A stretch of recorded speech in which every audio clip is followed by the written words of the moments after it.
ઘરની સુખ સમૃદ્ધિ અને બરકત વધશે। આ વાતો હંમેશા યાદ રાખો। 1.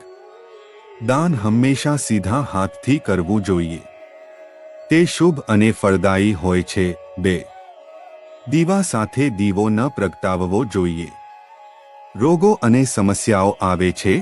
3. રાત્રે સૂતા પહેલા ઘરના મંદિરના દરવાજા પર પડદો ચોક્કસ લગાવો। 4.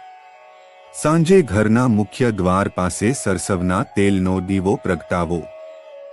સુખ સમૃદ્ધિ આવે છે। 5. સાંજના સમયે થોડો કપૂર જરૂર બાળવો જોઈએ। તેનાથી ઘરની નકારાત્મકતા દૂર થાય છે। 6. દરરોજ સવારે મુખ્ય દ્વારની બંને બાજુએ થોડું પાણી રેડવું જોઈએ।